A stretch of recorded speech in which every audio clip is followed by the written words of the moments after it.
Can you get a knock in Donkey Kong Bonanza? Of course you can. G-N-O-K. Boom. Particular. Smashin. Donkey Kong Bonanza is out, and it's a bonanza of crate crashin', ground gnashin', baddie bashin' mayhem. We're really back with a new 3D platformer boasting signature Nintendo EPD care and creativity, with a smashing style that separates its identity from Super Mario Odyssey while retaining the core exploration principles and strategic challenges that make running around open-ended levels and grabbing collectibles consistently engaging. It's got good level design, is what I'm saying. And people have taken notice, like wow, the amount the community has already deciphered is astounding. I noticed the potential for sequence breaks here and there on my first playthrough, only to find nearly the entire game had been cracked open by the time I logged on to see post-game discourse. Thankfully though, the free-range expanses in the game allow for a lot of player expression, providing many different ways to tackle the same problem, whichever suits your fancy.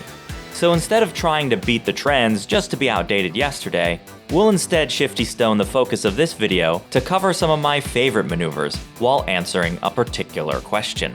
And if you think that's lame, respectfully let me know in the comments, and with enough upvotes we'll shy away from that kind of content in the future. As far as spoilers go, we will be going over every single Bonanza transformation as required by our discussion.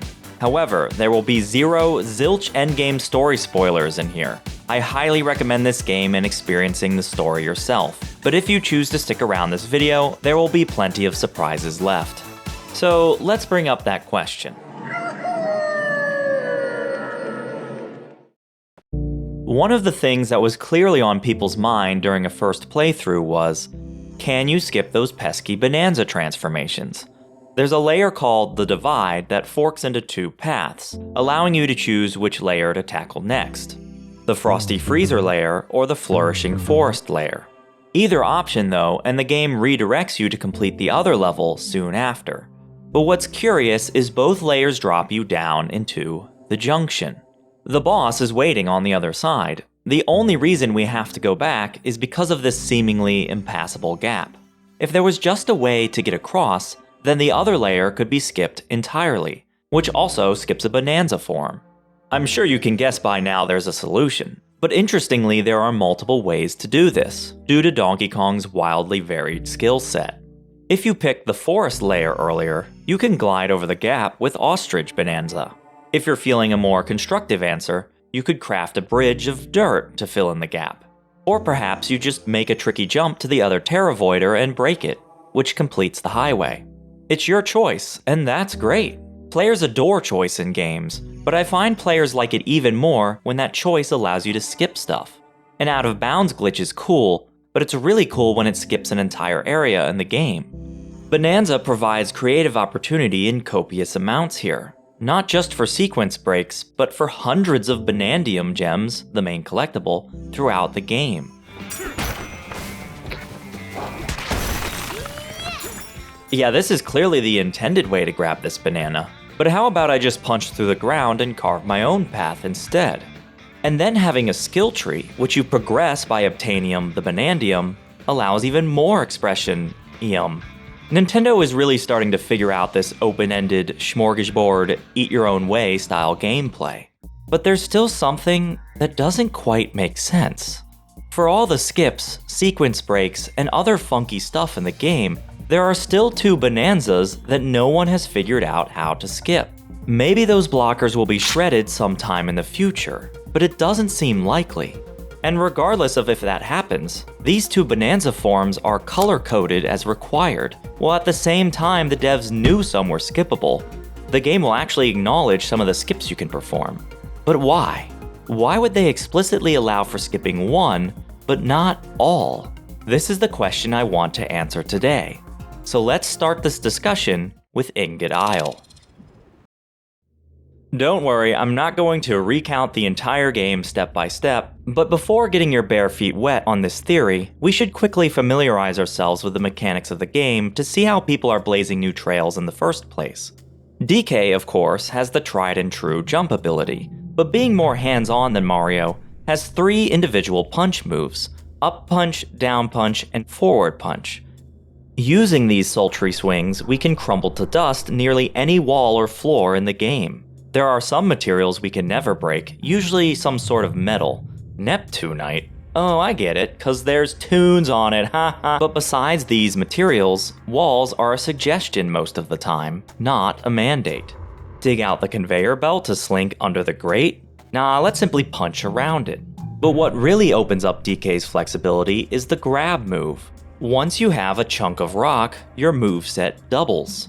How about turf surf across deadly terrain, or chuck the stone at an enemy to bring it down to Mother Earth?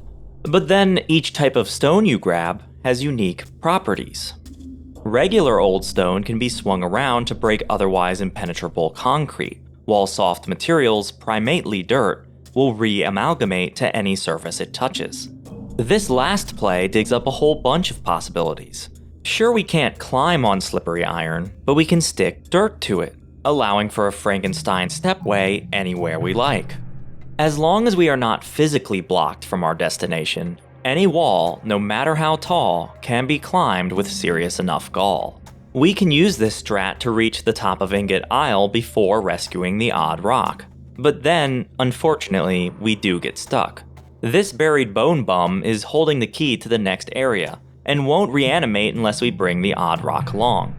Even though our moveset concurs a lot of freedom, there's a constant blocker in Bonanza that can never be sidestepped.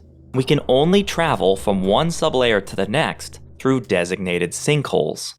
The very next area, the Lagoon Layer, has a banana bunch of places to explore on the top sublayer, but we can skip most of it by scrambling over to this spot and uncovering a hidden sinkhole, which then takes us to sublayer 101. Note, however, that jumping through the sky right next to the sinkhole loses a life instead. Thus, any trick, no matter how large or small, is always bottlenecked by a sinkhole. Sure, you can skip X or Y section, as long as you can activate the sinkhole entrance to the next layer. And this limitation immediately comes into play at our first Bonanza. Before continuing though, let's take a quick fossil detour to get the best fur color, aqua blue. I'm not biased, what do you mean? It's not like I'm colored the same or anything. 10 fossils will do. Paleozoic, Mesozoic, Cenozoic. Look at that, how nice and fluffy. Can't go see the monkey elder with the bridge out. You wanna bet? There's one more maneuver we have to learn, the jump combo. In general, you can make a great leap with a mid-air turf surf into a chunk jump, throw a punch, and finally roll. There are some variances to get a little extra distance, but research is still ongoing. Now sure, we could instead build us a bush stairwell to climb up to the first elder, but a jump combo is way faster. In the end though, player's choice. And here we are, at the first Bonanza. The reason we get restricted here is because of the metal door blocking the path to the next sinkhole. It seems the only way forward is to learn the Bonanza form. Right, so the way we learn the various Bonanza transformations is by retrieving an ancient record and plopping it down on the turntable, allowing the Elder of the Layer to teach our duo the shapeshift through the power of music. Oh yeah, DK also breaks the seal on the odd rock, showing Rocky to actually be a young girl by the name of Pauline. And it's her voice specifically that possesses some unspecified power to transform DK into Kong-Binanza. Fun fact, you don't even need Kong-Binanza to finish the tutorial. Bam slam? How about I just climb over this wall, okay thanks? So we learn that, the Elder opens the door, and we're on our way. The game will recommend we use Kong-Binanza to break the following walls, but that's just a suggestion. Vanilla DK can't break the walls himself, but instead of Kong-Binanza we could simply grab a stone chunk, and break the wall that way. So here we are, immediately after learning our required fancy new ability, and we don't even need to use it. This could have easily been a special Kong concrete that requires the Bonanza, but no, this is a conscious decision by the devs. Anything concrete for the rest of the game, we could use Kong-Binanza to break, or just go grab a stone slab. This follows for the next several bosses as well. Pika Bruiser, Stomp and Clomper, they're all concrete. They all can go down without transforming. We're gonna fast forward to the next Bonanza now, but don't forget to grab the Rustlin' Canyon getup for Pauline in the canyon layer, because yeehaw, obviously. This fractone gets it. And we're on to the freezer layer, the site of the zebra Bananza. As these haughty hippotigris show off, only the striped zebra can sprint across thin, flaking bridges, made of crumbly crust. Let's just call these crumble bridges. Soon into our reconnaissance, we get a report on our inciting incident. The cooling tower is on overdrive and needs to be repaired. And no surprise, the path to the tower is blocked off by crumble bridges. Okay, so we actually need to use the zebra Bananza this time. Or do we? There's a convenient cool striped caverns nearby, and while the cave itself does nothing, a cave necessitates a mountain to hide it. Unlike most slippery surfaces, ice walls can be punched through, allowing us to hollow out a path upwards with a little difficulty. Once atop the cliff, the gap is still too wide to cross, but we have plenty of snow. Soft material sticks to crumble bridges as well, and with enough crumbly coverage, we can reach a lower section of the bridge with a jump combo and carefully platform on our snow splotches the rest of the way. Congratulations, you just skipped the zebra transformation. There's still a couple bosses to mow down, but again, there's nothing we need the transform for. Sure, Inflamonite creates a crumble bridge as it scurries away. Just throw something at him. This works for all three phases, and with the cephalopod down, we're 1-to-1 for Bonanza skips. Let's see what happens in the forest layer. Forest locales have always been my jam. Just trying to embody the essence of lush, vibrant nature lends well to engaging gameplay. And the Donkey Kong Bonanza is no exception to these expectations. While this game's green and purple grove has a lot of compelling gameplay options, nothing burgeons quite like the seed.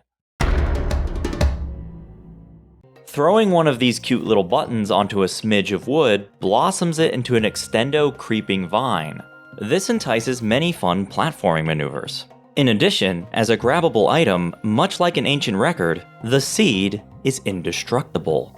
This plump, adorable nut is secretly a harbinger for destruction. Almost nothing on this layer can challenge the seed, making for an invaluable companion. Enemy in your way? Smash kerblash. Something out of reach? Toss across and grow a new path. Additionally, with the Surf skill, what a silly name. Additionally, with the Surf skill, we get a free ferry ride to absolutely anywhere on the map. Sloshing over to this cracked egg, this is the one place the seed struggles. Up on this pedestal, cut off by strangling vines, floats a key that unlocks the only sinkhole on the entire sublayer. We're supposed to learn the ostrich Bonanza, which allows us to ride the air gust nearby up towards the key, but don't count the seed out just yet. The devs thought through the seed well. When one grows into a vine, it locks onto the player's location. This makes it useful for crossing gaps, but not an on-demand service to stretch anywhere you want. Alright, Nuttingham, grow up. Nuttingham, no! There's only a small border of wood near the poison line here, but by climbing to the top of this golden root, making a precise throw, and jumping when the seed attaches, the resulting vine grows upward just enough that a jump combo can reach the key without the ostrich transform. Excellent! But this level ain't done yet. Descending deeper, Moss Plume Marsh is a bit tricky without the ostrich, but because the swamp starts submerged in poison, we have a free surf over to smash a toxin-spewing plant. Then with a tricky seed toss, we can climb up and smash the next one, and for the last one we simply chunk jump from this decorative arch to pass over the thorns and destroy the final poison plant.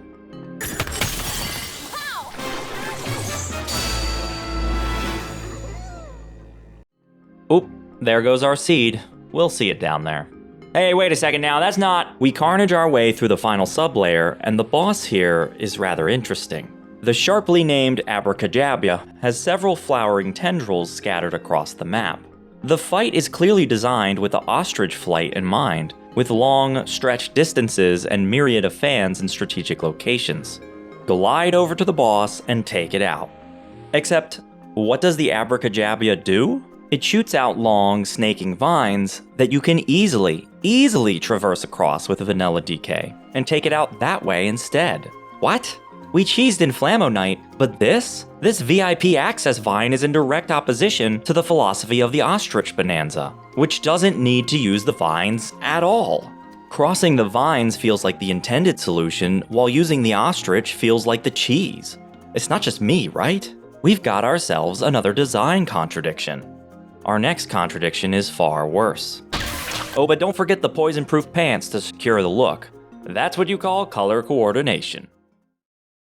As cloud cover forms over our hypothesis, it was forecasted that we enter the Tempest Layer, a tumultuous land blanketed in rain and darkness.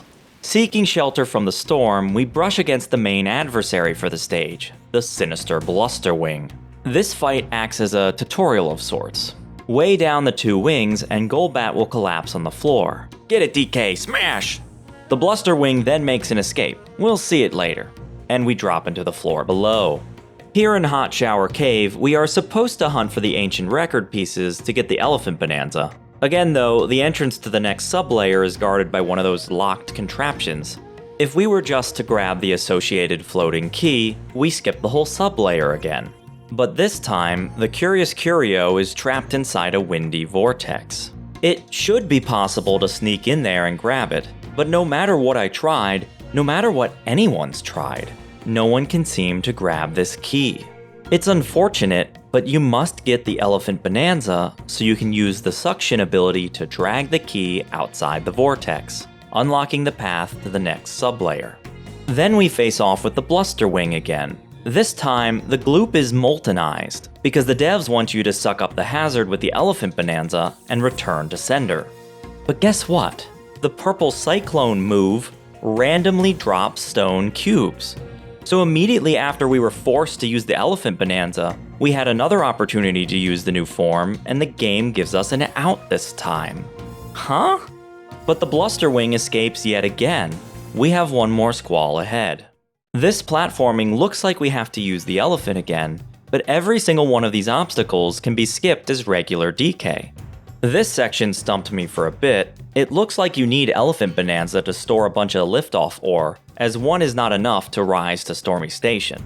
Liftoff ore might be soft, but it doesn't stick to materials like dirt does. However, everything sticks to glue gum. If we, get this, stick the liftoff ore to the glue gum to weigh it down, climb up to the platform, shave off just enough ore that the platform rises, while still clinging to a tiny morsel, we can grab that small sliver and barely reach the station. Cool, eh? Then the final showdown with the Blusterwing takes place. I was not sure this time. There's no grabbable rock in the arena at all. You can't take any down with you. The only stuff I could see is unreachable, flying off in the surrounding vortex. Would they finally force a Bonanza transformation for this boss? Well, I ended up dying trying to figure it out. What? Don't look at me like that. And when you die, you leave behind a golden DK statue. Spawn 2 of these DK statues, and you have just enough ammo to weigh down the sinister Blusterwing and finally destroy the malevolent mask. This is a super fun layer to postulate solutions without transformations. Then why are you forced to grab that key with the elephant? We just keep flip-flopping. I'm quite confused. Well, let's round out our investigation. Heading to the Radiance layer will shine a light on the last Bonanza, the snake. Essentially, the transformation allows you to jump really high, and again we have a key that asks us to use our new power. But if we can grab it otherwise, we can unlock the sinkhole and skip the entire Bonanza again. This time we'll use the spin jump ability. Supposedly it's an attack, but here we want it for the height. With the spin jump into a rapid turf surf, chunk jump, and roll, we can barely loft enough verticality to grab that key. But also again, we have the rest of the layer to contend with. The tower climb looks rough, seems pretty designed for the snake. But whenever we're stuck, we can always pull out the good old dirt bridge. Well, I guess it's sand this time. It is a little tedious to run back and forth for more sand every time though, so I want to point out a quick strategy. The hand slap ability allows DK to level terrain around him. If you use this atop your sandy bridge, you can spawn new sand out of nothing. All you need is 2 chunks and you can create an entire island. I'm not sure how much faster this is, but definitely makes longer bridges easier to manage. Anyway, after this, the rest of the level is easy enough. Oh, this part requires the snake. Nah, just use a fractone chunk. What about the boss? Just toss a rock at the ceiling. Thus, every single thing up to this point, minus the exceptions we showed, is Bonanza-less. What's going on here? Well, it's about time we start putting this together. Of the 5 transforms in the game, we can skip 3 of them. The elephant can't be skipped because of a vortex key, and the Kong can't be skipped because of a metal door. Except, I've been hiding something from you. Folks have actually figured out how to skip the metal door. By abusing physics and the photo mode, we can glitch inside the metal bars that otherwise bar us from the sinkhole. But something weird happens if you do this. You can make it to the next sublayer, but when you get there, the boss doesn't spawn, and the next sinkhole doesn't yet exist. In fact, Pauline starts talking normally. That's them! They turned me into a rock! Even though she's still, well, an odd rock. We weren't supposed to see this glitch, but it explains the first part of our puzzle. The reason we must grab the Kong-Binanza is because the game would break without it. From a game design perspective, this makes sense. Further parts of the game are not coded to handle the odd rock in place of Pauline. We actually need to unlock Kong-Binanza because that's the cutscene we free Pauline. So that explains the first contradiction, but not the other 2. We also need to figure out, why are the bosses designed to be Bonanza-less? And if so, why is the elephant Bonanza required when nothing else is?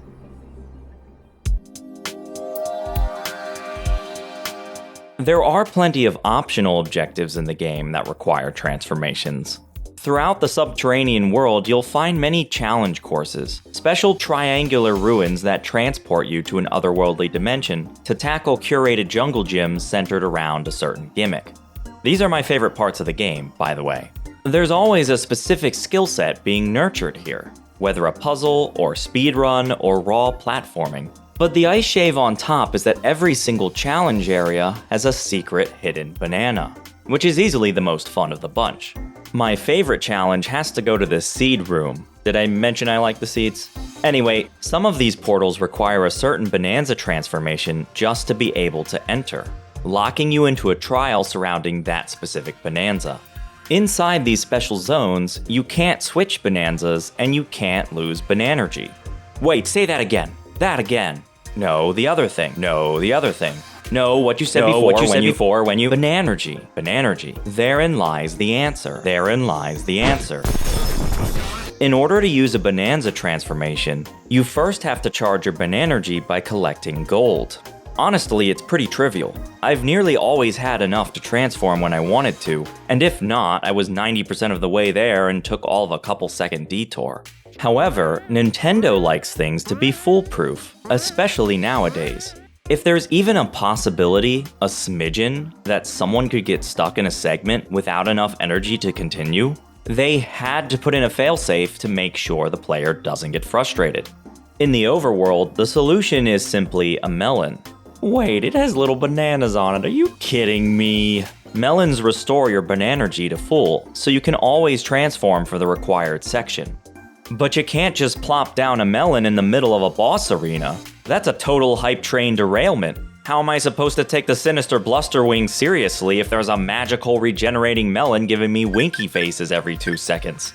So instead, the devs coded in alternate ways to damage the boss, which by proxy makes them all possible transformless. This is further evidenced by the only boss area with a melon being the Abracadabra, because, well, the arena is a massive sublayer. You'll only even notice the melon if you fall down below. 2 contradictions down.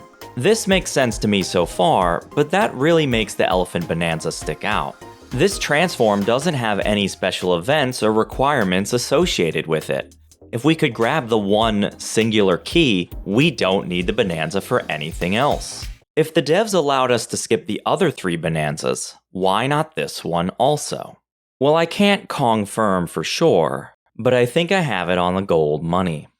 As I investigated various skips and learned how to supervise the construction of soft stone bridges, I noticed sometimes we hit an odd snag. Back in the Yeehaw layer, I was working on a bridge that would skip half the level, when suddenly, I hit a dead end. The bridge wasn't able to build further out. Studying this phenomenon, I realized I could build in the other directions. There's an invisible boundary here. I initially thought this was to prevent a sequence break, but what's weird is building the bridge vertically, I eventually got enough height to cross with a jump combo. This gesture was entirely toothless. The dirt bridge still worked. I think the devs were conflicted. They wanted to try and guide the player along the correct path, hence the boundary, but at the same time wanted players to have the freedom to play their way. They could have put an invisible wall here, and invisible walls do exist in this game, but they chose not to. Plus, there are other ways to cross this gap here. There are a lot of ways to skip many things, as we've shown. Because there are so many ways to sequence break, the devs eventually had to let it go. But don't just take my word for it. Here's Takahashi from Nintendo's Ask the Developer series. There's a lot of leeway in terms of progression in this game. For example, locations or parts of the story you can skip without suffering any consequences. When the game progresses in a way we hadn't intended, we call it a sequence break in development terminology. Typically, in game development, restrictions are put in place to prevent this from happening. But since this game is all about destruction, we wanted people to play freely. Truth be told, restrictions make things a lot easier for us developers. You've got a main route you want players to follow, and you build paths to guide them along it. But in this game, even those paths can be destroyed. For example, the correct way to get a golden banana, aka Banandium Gem, might be to use the Bonanza transformation to smash through a concrete wall. But if you instead dig a tunnel and sneak around to grab it from behind, that's equally viable. They clearly tried to keep players on the intended path, but they probably realized complete insulation efforts were futile with all the options DK has in his toolkit. But we still need an answer for that key. The devs clearly allowed for alternatives. Where's the alternative for the key? Well, that's the key word, isn't it? Allowed. The reason it's the only required transform on this layer is luck. I'm dead serious. The devs' main concern is if a puzzle or platforming is fun. As stated, the game design encourages Bonanza for certain segments, but if there was some convoluted set of jumps and moves you could do to beat it without the intended solution, who cares? They wanted deliberate, focused design, but also a skill set open-ended enough to break that design in creative and unseen ways. That one line, "Truth be told, restrictions make things a lot easier for us developers," is the most telling, I feel. We can infer with that candid admission that development didn't start open-ended, but became that way when they realized that sequence breaks were embedded in this game's DNA. The reason we can't currently skip the elephant is likely not any malicious intent, but they also didn't go out of their way to check and make sure every Bonanza was skippable. They let it lie as it was. And it just so happens that this vortex key is the only obstacle that they coded too soundly. The logic is probably too simple. There's no weakness to exploit, no tricks, no secrets, no glitches, no and more. We're stuck the way the devs intended, for now. So in conclusion, Kong Bonanza is not skippable because it's required for the game to function. Zebra, ostrich, and snake can be skipped because the devs were expecting unexpected sequence breaks. Bosses don't require Bonanza transformations because of Bananergy. And last but definitely least, the elephant is not skippable because we got unlucky. If we excuse Kong Bonanza because of the Pauline situation, then it's just an unfortunate shame that there's one obstacle that was accidentally too impossible to skip. Well, this community has done a lot already. I wouldn't be surprised if a skip was found the day I released this video. Regardless, the seed is awesome. Best item ever. So if you can't tell already, I like this game. There are a couple of things that irk me, obviously that vortex key, but the gameplay flow is nearly unmatched. Nintendo has near perfected that. Bananas aren't just the main collectible, they're skill points, which unlock new moves, which you can use to find more bananas. But if you get tired of a layer for any reason, you can just fight the boss and go on to the next one. There's no B locker shooing you away if you didn't grab enough stuff. In fact, if you're good enough, I don't think you need to actually collect a single banana. Yet you naturally want to. The reward is intrinsic. Now obviously I could say way more. The endgame too, chef's kiss. Excelente. But I hope you enjoyed this video. It's a little different, but truthfully this is the kind of mindset I aim to bring to the channel. All these challenges I do are primarily ways to wrap game design and analysis into a fun and approachable journey. I would no doubt go full-on dry professor, And the formula is illustrated here by this box. if people would actually watch that. I know someone watching right now would, but I want these videos to be accessible to the average gamer. So hopefully this one was entertaining enough to keep a good chunk of ya. I'm always looking for ways to peel back more layers on our favorite games. Thanks for watching. Speaking of peel, I'm kinda hungry.